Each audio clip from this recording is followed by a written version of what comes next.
The Zathran Dominion had conquered 47 star systems in the last century alone. Their empire stretched across 3 spiral arms of the galaxy, and their appetite for expansion showed no signs of slowing. When their scout ships detected the Sol system, the military analysts celebrated. Here was a civilization still broadcasting primitive radio signals, still using chemical rockets to reach their own moon, still burning fossil fuels on their homeworld. The humans would fall in days, perhaps hours.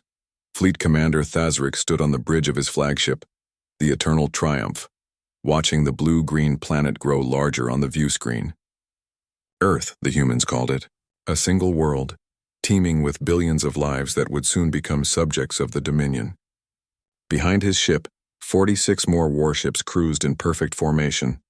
Troop carriers held ready to deploy ground forces. Mining vessels prepared to strip the asteroid belt of its resources. The invasion plan was simple because it needed to be. Primitive species required no complex strategy. Destroy their military installations from orbit, disable their communication networks, land troops in major population centers, and accept their surrender.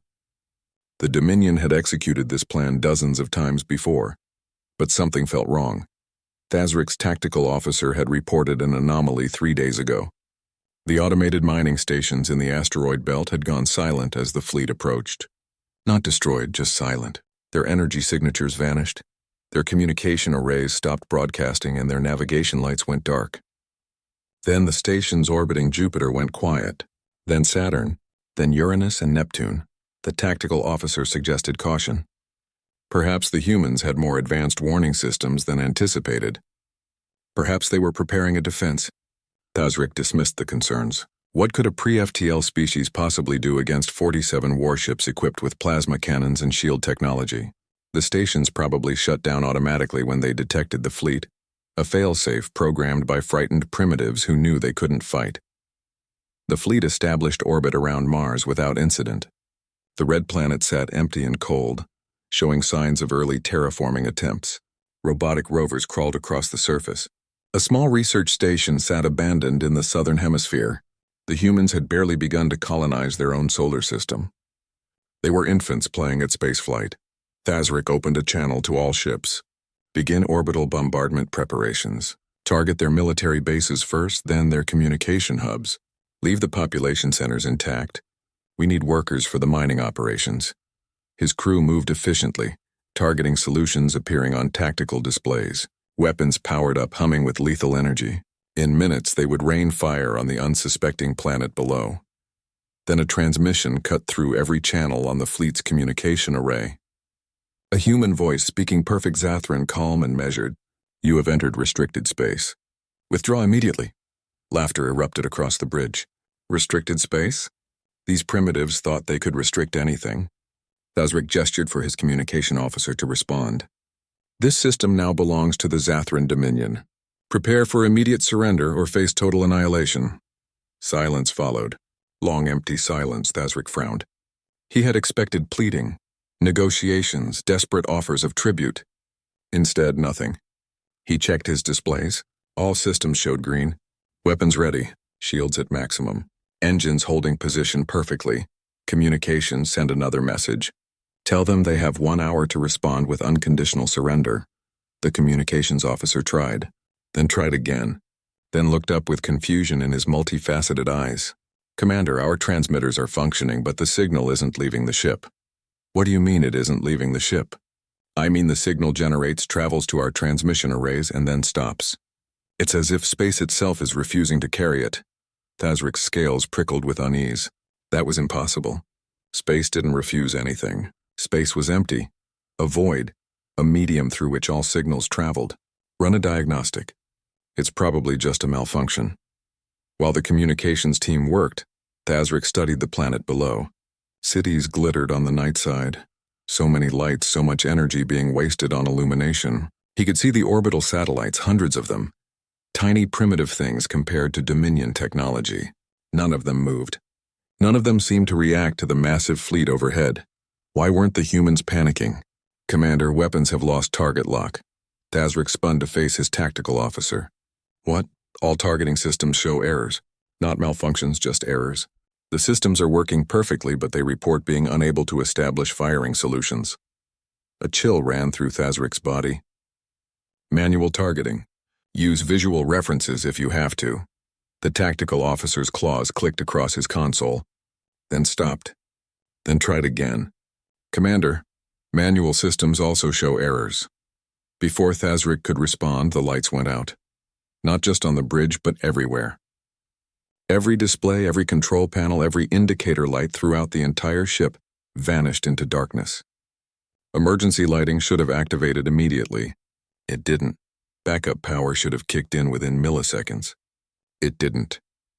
Thazrik heard his crew's breathing in the darkness, heard the sudden absence of the background hum that every spaceship carried. The life support, the engines, the shields, the weapons, everything had simply stopped working. Through the viewports, he saw the same darkness spreading across his fleet. One by one, every ship went dark. 47 warships, pride of the Dominion, reduced to drifting hulks in seconds. His personal communicator, a simple device powered by a chemical battery that should have been immune to whatever was happening, remained functional. It crackled to life with a new transmission from Earth. The same calm human voice spoke again. You have entered restricted space. This is your final warning. In the darkness of his dead ship, Thazrik finally understood. The humans weren't primitive. They had never been primitive. And he had just made the worst mistake of his life. Thazrik floated in darkness. Without power, the artificial gravity had failed, leaving him and his crew suspended in the black void of their own ship. Emergency chemical lights flickered to life after several minutes, casting weak green illumination across the bridge. Crew members drifted between stations, trying desperately to restore any system, any function, anything that would tell them what had happened. Nothing worked. It wasn't that the systems were damaged. Every diagnostic tool they could access with manual power reported that all equipment was functioning perfectly. The fusion reactor was intact. The power conduits were undamaged. The computer cores showed no errors. Everything should have been working, but nothing was. Through the viewport, Thazrik watched his fleet drift in the silence of space. Some ships had managed to activate emergency lights like his own. Others remained completely dark. He could see crew members in other ships through their viewports moving in the same desperate confusion he felt. His communications officer managed to establish a short-range laser link between nearby ships, using a manually aimed device. Reports came in one by one, all saying the same thing. Dead ships, intact equipment, no damage, no power, no explanation. Then the disappearances began. The troop carrier Vigilant Dawn, drifting 3 kilometers off the port side, simply vanished. Not destroyed, not exploded, just gone. One moment it filled the viewport. The next moment empty space remained where it had been. Thazrik heard screaming over the laser link before that connection died too. Other commanders reported the same phenomenon. Ships were disappearing from the formation, plucked away by something invisible. Thazrik ordered the crew to launch probes. Without power, they had to use compressed air to push the small devices out through maintenance airlocks. The probes were simple, barely more than cameras and radio transmitters with chemical batteries, but they were all the fleet had left. What the probes showed made Thazrik's blood run cold. The asteroid belt wasn't there anymore. Or rather, it was there, but wrong. The rocks had been moved, repositioned, carved, and shaped. What should have been random chunks of stone and metal were now geometric patterns stretching for millions of kilometers. Perfect grids, precise spacing, artificial structures hidden among natural camouflage. The moons of Jupiter weren't moons. Probes showed construction seams, docking ports, and weapon batteries. Europa, which should have been an ice-covered ball, was hollow. Ganymede rotated on an axis that natural bodies didn't use. Callisto's surface was too perfect, too uniform. They were ships, massive ships the size of moons, pretending to be natural satellites. Saturn's rings, beautiful and natural in every survey the Dominion had conducted, now showed organized patterns. Gaps in the rings spelled out mathematical equations that human children learned in elementary school, as if mocking anyone who looked closely enough to see the truth. Gravitational readings from the probes, showed distortions throughout the entire solar system. Hundreds of them. Thousands. Massive objects hidden in stealth fields, invisible to sensors lurking in every corner of human space. The Sol system wasn't a star with planets. It was a fortress that happened to contain a star and planets. The tactical officer, working by chemical light and manual calculations, determined that the gravitational distortions represented more mass than the Dominion's entire fleet combined. Much more. The humans had enough hidden infrastructure in their solar system to build 1 million ships the size of the Eternal Triumph. A new transmission arrived on Thazrik's personal communicator. The human voice spoke again, still calm, almost friendly. "We've been waiting for someone to test our defenses. Thank you for volunteering. You've helped us identify 17 minor weaknesses in our containment protocols. We've already corrected them." Thazrik tried to respond, but his communicator's transmission function had stopped working. He could receive but not send. The humans controlled even that. The voice continued. "You're probably wondering how we disabled your ships. We didn't. We asked the local space-time to stop cooperating with your technology. It agreed. You see, we've learned to do interesting things with fundamental forces during our long isolation." The destroyer Razor's Edge, floating 2 kilometers away, suddenly activated its jump drive. Thazrik watched in horror as the ship tried to fold space around itself for faster-than-light travel. Space refused. The ship tore itself apart, ripping into pieces as it attempted to enter a dimension that wouldn't open. Metal screamed, atmosphere vented, and crew members tumbled into the void. "Please don't try to run," the human voice said. "The local space-time is under our control. Attempts to use your jump drives will result in structural failure. We'd prefer not to kill you, but we will if you force us to." Thazrik's crew stared at him, waiting for orders. What orders could he give? They were trapped in dead ships, surrounded by invisible enemies, deep in a solar system that had been turned into a weapon. Life support was failing. Without power, the atmospheric recyclers weren't functioning. The air grew stale, thick with carbon dioxide. Crew members showed signs of oxygen deprivation. Some had already passed out. Emergency oxygen supplies would buy them maybe 6 more hours. Then, through the viewport, Thazrik saw them. Structures, materialized from nothing, phasing out of stealth fields that had hidden them perfectly. They appeared slowly, deliberately, as if the humans wanted the Zathran to see every detail. Massive installations, each one larger than any ship the Dominion had ever built, covered in geometric patterns that seemed to twist in dimensions Thazrik's eyes couldn't properly follow. They looked ancient and impossibly advanced at the same time, like artifacts from a civilization millions of years old. But they weren't ancient. They were human. And every single installation bristled with weapons. Thousands of weapon emplacements, all aimed at the drifting Zathran fleet, all powered and ready. The human voice spoke one more time. "Commander Thazrik of the Eternal Triumph, we're going to restore minimal life support to your ships. You'll have air and water, nothing more. A diplomatic vessel will arrive in 6 hours to discuss terms. I suggest you use that time to think carefully about what you're going to say to them. Welcome to Sol System, Commander. We hope you enjoy your stay." Power flickered back to life throughout the ship, but only to life support systems. Atmospheric recyclers hummed back online. Gravity returned at minimal levels, but weapons, engines, communications, and everything else remained dark and dead. Thazrik collapsed into his command chair, staring at the Earth on the view screen. That beautiful blue planet, so peaceful and inviting, had just revealed itself as the heart of something terrifying. The humans hadn't fought them. They had simply turned off the Zathran's ability to fight, like an adult taking a weapon from a child. For the first time in his military career, spanning 40 years and dozens of campaigns, Fleet Commander Thazrik felt genuine fear.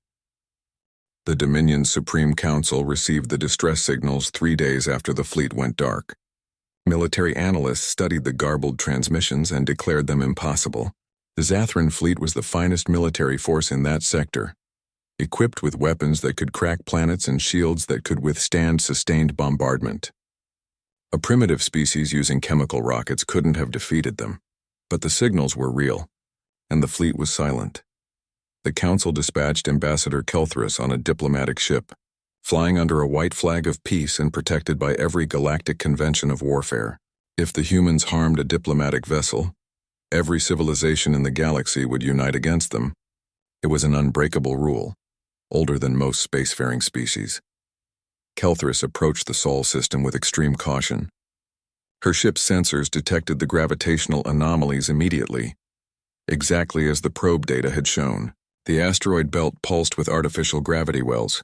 The outer planet sat surrounded by structures that shouldn't exist. And everywhere, absolutely everywhere, her sensors screamed warnings about massive energy signatures that appeared and disappeared like ghosts. A transmission arrived before she entered Mars orbit. Ambassador Kelthris of the Zathran Dominion, you are cleared to approach. Follow the navigation path we're transmitting to your ship. Do not deviate.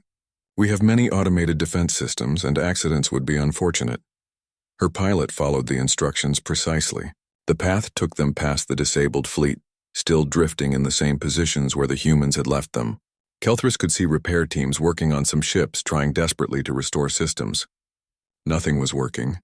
The humans had broken them without inflicting a single point of physical damage. The navigation path led to a massive orbital platform above Earth. Kelthris had seen large space stations before, but this was something else. The structure stretched for hundreds of kilometers, dotted with docking bays, habitation rings, defensive emplacements, and facilities whose purposes she couldn't even guess. It looked like a small moon, but artificial and perfect. Inside the station, human guards escorted her to a conference room with windows overlooking the blue planet below. 3 humans sat waiting for her. 2 women and 1 man, all dressed in simple dark suits, all watching her with expressions that seemed friendly but calculated. The older woman spoke first. Ambassador Kelthris, I'm Secretary Chen. This is General Williams and Director Santos. We apologize for the dramatic reception your fleet received, but we have protocols for uninvited military forces in our space. Kelthris settled into a chair designed for species with her body structure. The humans had prepared for her arrival. You destroyed our fleet without warning. That's an act of war by any civilized standard. Secretary Chen smiled, but the expression didn't reach her eyes. We didn't destroy anything. Your ships are intact. Your crews are alive and healthy. We simply demonstrated that we could stop you anytime we wished, and we gave Commander Thazric a warning before we acted. He ignored it. You cannot have the technology you displayed. Our intelligence reports show you're a primitive species, barely capable of reaching your own moon. Your intelligence reports show exactly what we wanted them to show, General Williams said. He activated a holographic display in the center of the table. Images appeared, showing human ships that looked nothing like the primitive rockets in the Dominion's files. Sleek vessels with designs that hurt Kelthris's eyes, covered in those same geometric patterns she'd seen on the defensive platforms. Ambassador, we've been lying to you. We've been lying to everyone. Director Santos leaned forward. 847 years ago, humanity achieved faster-than-light travel. We reached the stars full of hope, expecting to find friends, partners, and fellow explorers. Instead, we found a galaxy at war. Every species we encountered was fighting someone. Territory disputes, resource conflicts, religious crusades, simple conquest for its own sake. War was constant. That's the nature of intelligent life, Kelthris said. Competition drives advancement. Competition drives extinction, Secretary Chen replied. We watched species destroy each other over resources that existed in abundance elsewhere. We saw civilizations burn planets rather than share them. We met refugees fleeing genocide, only to watch them commit genocide when they found someone weaker. And we realized something important. We weren't ready to enter the galactic community. More importantly, the galactic community wasn't ready for us. The holographic display shifted, showing the Sol system as it had been centuries ago, then time lapsed forward. Kelthris watched as humans built and built and built. Asteroid mining on scales that boggled the mind. Megastructures that shouldn't be possible. Moon-sized ships hidden in plain sight. The entire solar system transformed into something that made the greatest Dominion installations look like children's toys. We decided to hide, General Williams said. We withdrew all our deep space colonies. We recalled our exploration fleets. We maintained a few secret observation posts in other systems, but otherwise we came home. And we built. For 8 centuries we've been building. Why? Kelthris asked. If you have this technology, this power, why hide? You could have conquered half the galaxy by now. Secretary Chen's expression turned sad. Because conquest is the problem, not the solution. We watched the galaxy tear itself apart for centuries. We studied every war, every conflict, every diplomatic failure. We learned your languages, your tactics, your strengths, and your weaknesses. We infiltrated your governments, your militaries, your corporations. We know things about the Dominion that your Supreme Council doesn't know. The holographic display changed again, showing Dominion military deployments, secret bases, classified weapons projects. Kelthris recognized reports that should have been locked behind quantum encryption, accessible only to the highest levels of government. How did you get this information? We have observers everywhere, Director Santos said. Humans look similar enough to dozens of species that we can pass as natives with minor cosmetic modifications. We've been walking among you for centuries, learning, watching, waiting. Waiting for what? For someone to choose peace, Secretary Chen said. We hoped that eventually some species would look at the cycle of war and decide to stop. We hoped someone would learn that cooperation beats competition, that sharing beats conquest, that peace beats war. We wanted to believe that intelligent life could be better than what we saw. General Williams stood and walked to the window, looking down at Earth. But no one chose peace. Every species that gained power used it to dominate others. Every civilization that developed advanced technology used it for weapons first, tools second. And the weak species, the ones who couldn't defend themselves, they died. Or worse, they became slaves. You're asking us to believe you've built this enormous military capability purely out of defense? Kelthris said. That you've spent 800 years preparing for war because you wanted peace? We're not asking you to believe anything, Secretary Chen said. We're telling you what happened. And now we're telling you what happens next. The Zathran Dominion attempted to invade our space. Your fleet is our prisoner. We could destroy it easily. We could return it without functional weapons and laugh as you try to explain the defeat to your Supreme Council. Or we could do something different. The holographic display now showed the entire galaxy spinning slowly. We're tired of hiding, Director Santos said. We're tired of watching species destroy each other. We're tired of seeing primitive civilizations bombed from orbit before they have a chance to reach the stars. We're done being observers. What are you saying? We're saying the galaxy is going to change, Secretary Chen said. Whether you like it or not. Whether anyone likes it or not. We gave the universe 8 centuries to learn peace on its own. It failed. So now humanity is going to teach it. Kelthris felt her scales prickle with fear. You're declaring war on the entire galaxy? No. General Williams turned from the window, his expression hard. We're declaring peace.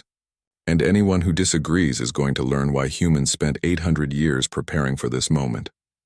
The conference room's lights dimmed, and through the windows, Kelthris saw structures materializing all across Earth's orbit.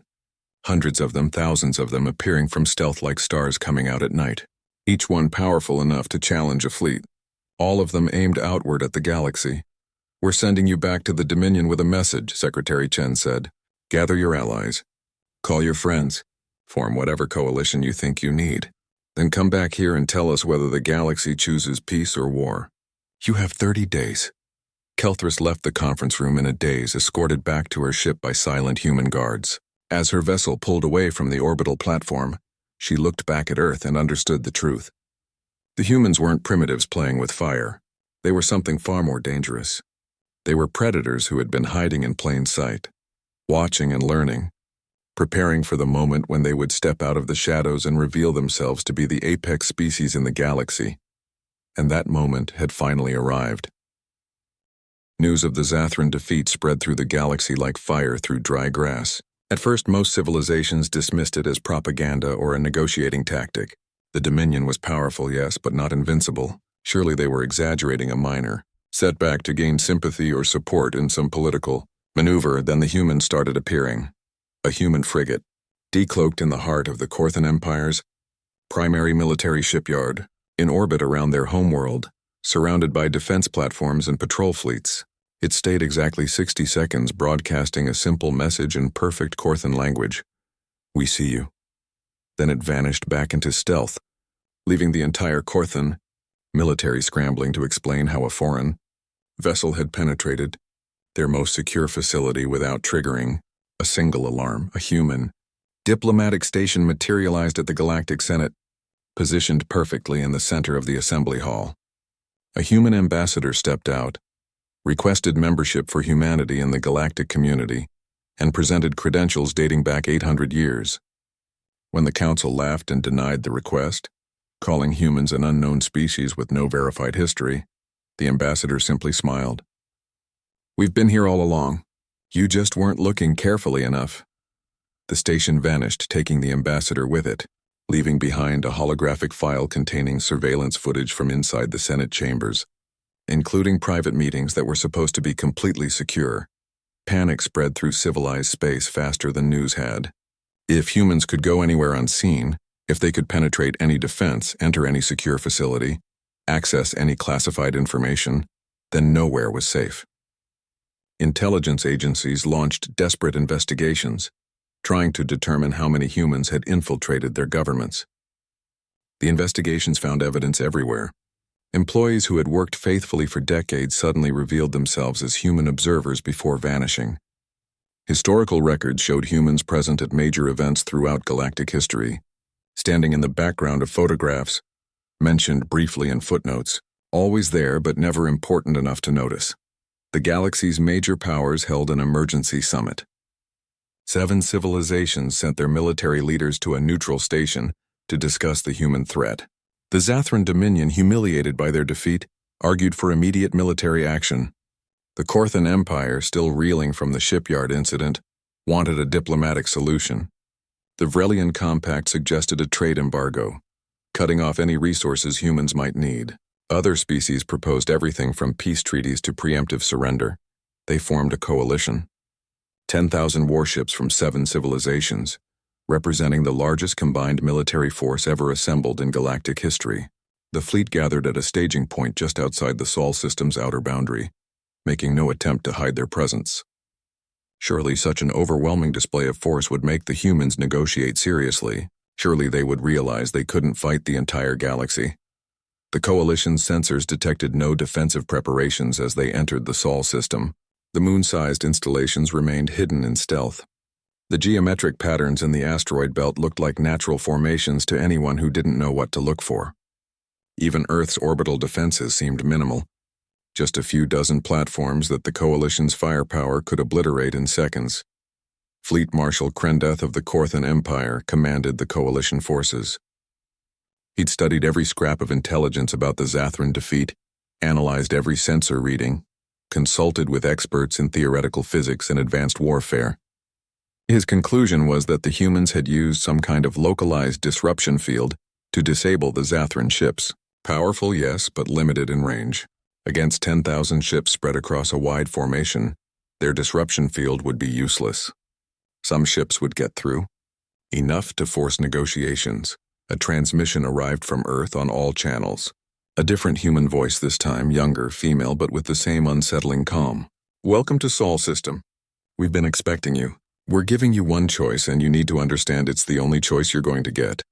Krendeth opened a channel. "We come representing 7 civilizations and 2 billion sentient beings.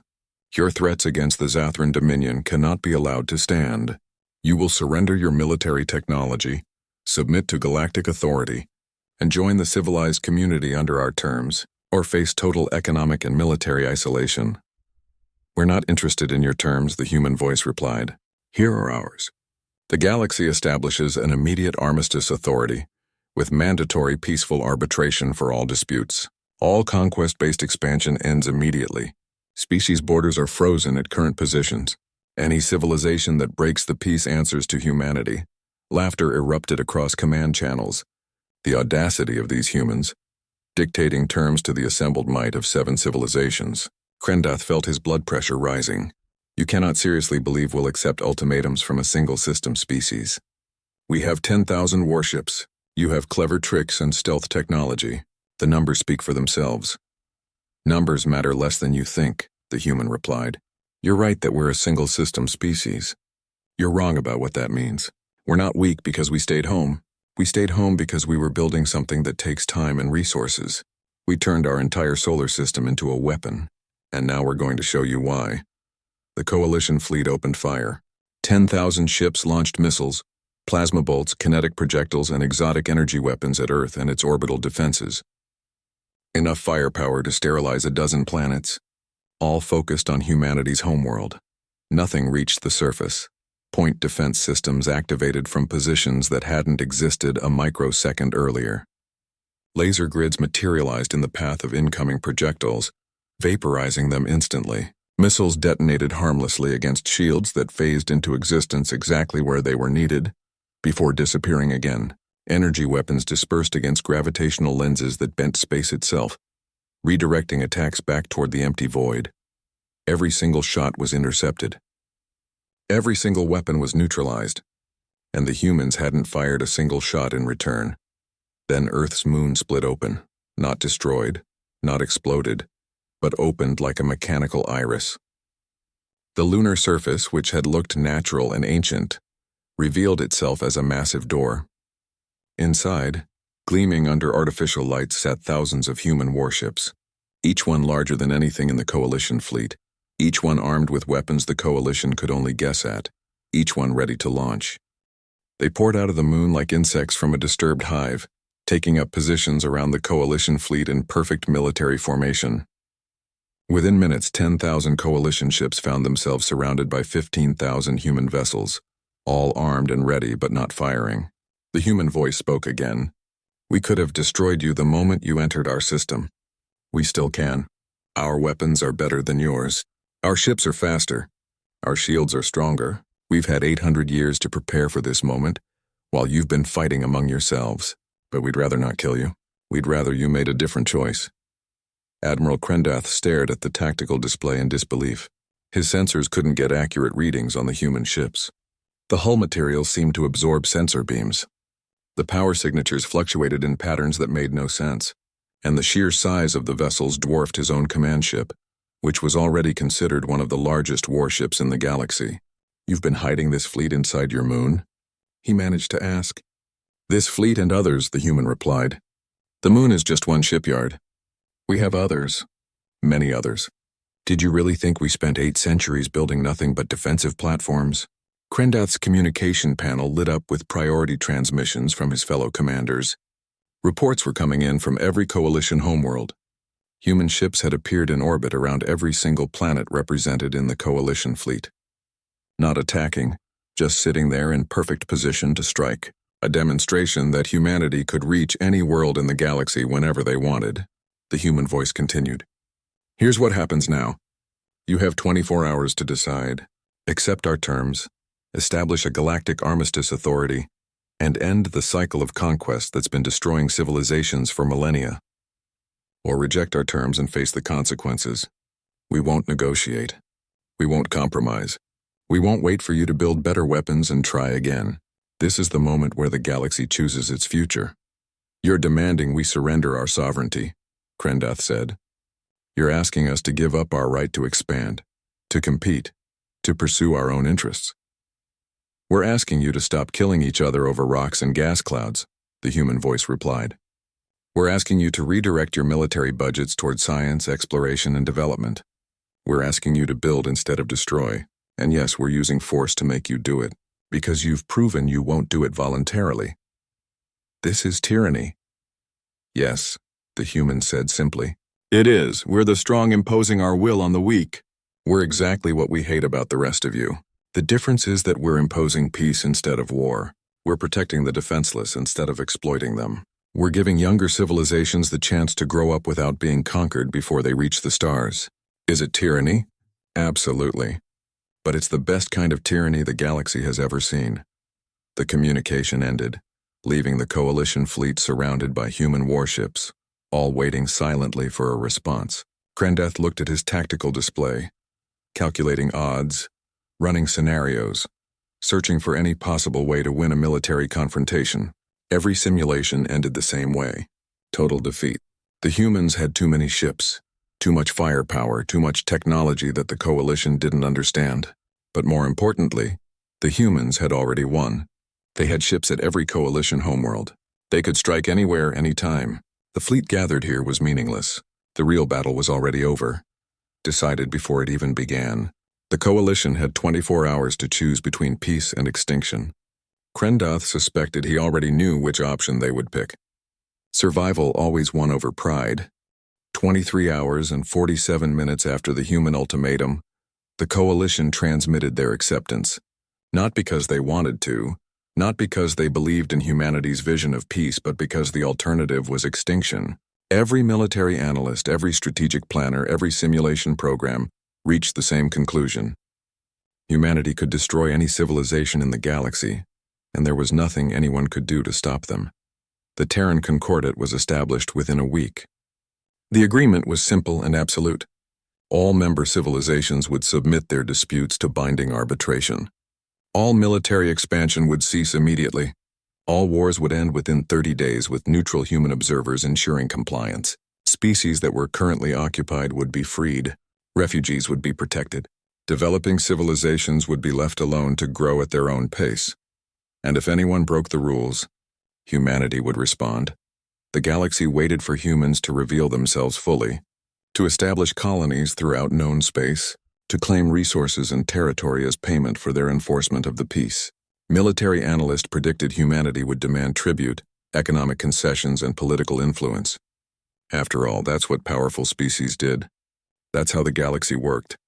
Instead, the humans mostly vanished again.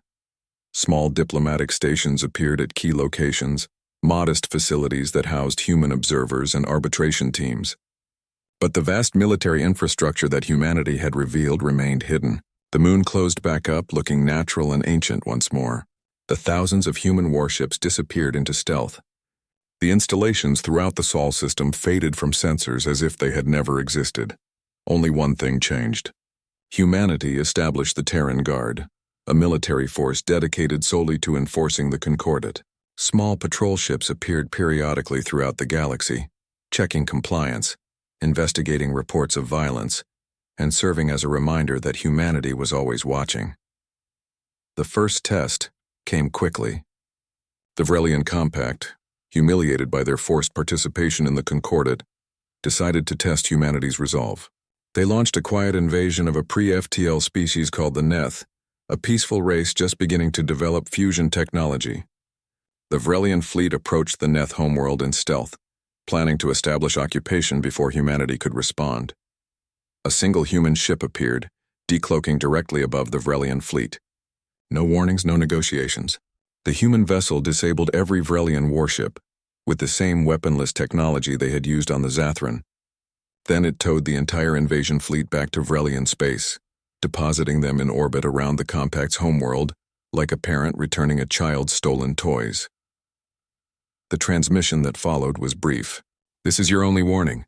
Next time we will not be gentle." The Vrelian government protested, claiming the invasion had been unauthorized, a rogue military commander acting without approval. The humans didn't argue. They simply released surveillance footage showing the Vrelian High Council authorizing the invasion in a secret session. The council members who had voted for the invasion were quietly removed from power by their own people. No one wanted to be responsible for provoking humanity. Word of the incident spread quickly. Other species testing the limits of the Concordat reconsidered their plans. The message was clear. Humanity meant what they said, and they had the power to enforce their will anywhere in the galaxy. Within a generation, the galaxy transformed.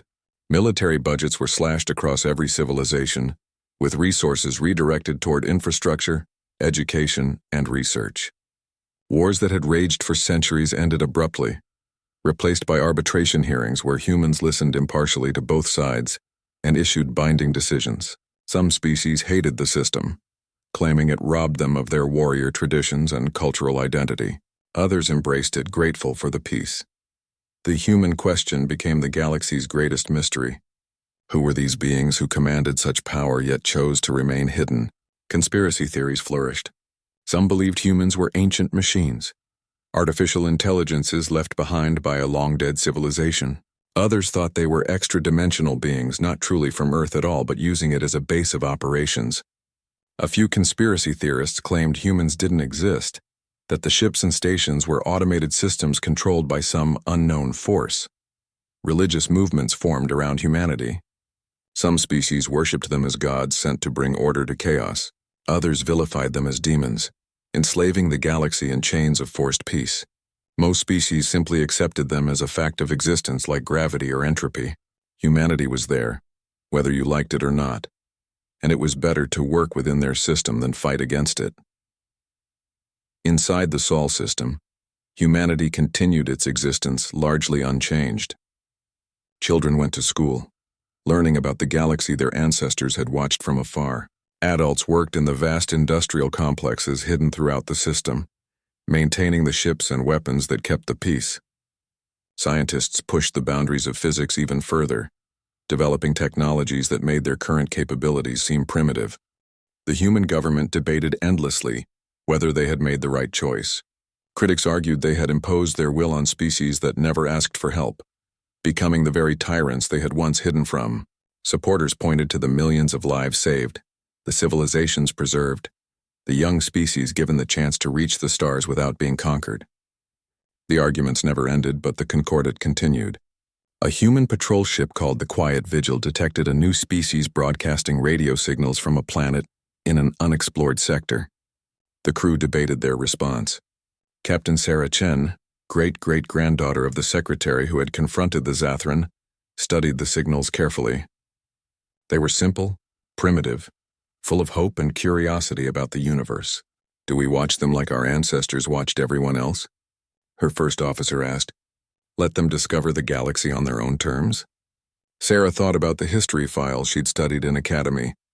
8 centuries of watching species destroy each other, 8 centuries of preparation and waiting. The moment of revelation when humanity stepped out of hiding and forced the galaxy to change.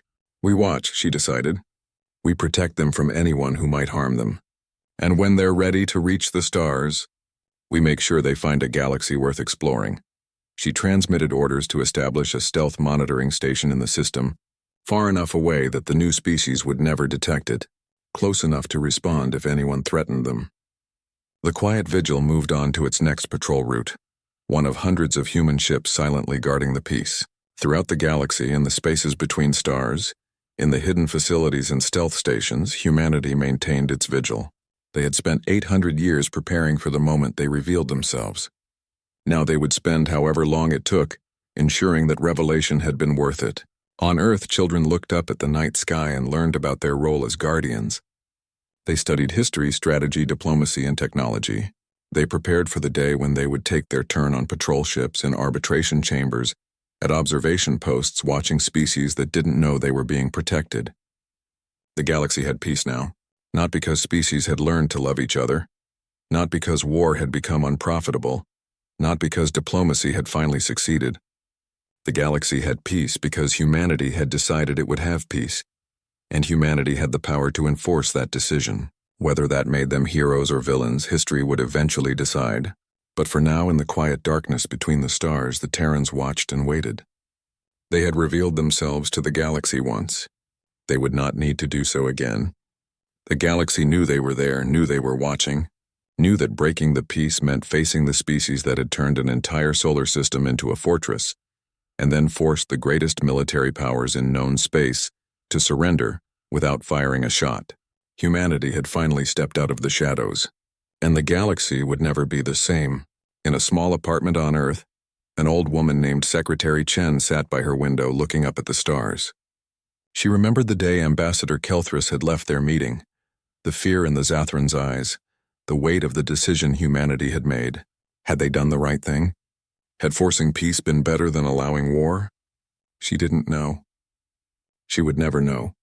But when she looked at the reports coming in from across the galaxy, reports of species thriving, of civilizations developing without fear of conquest, of children growing up in peace rather than war, she thought maybe, just maybe, humanity had made the right choice. She closed her eyes and smiled.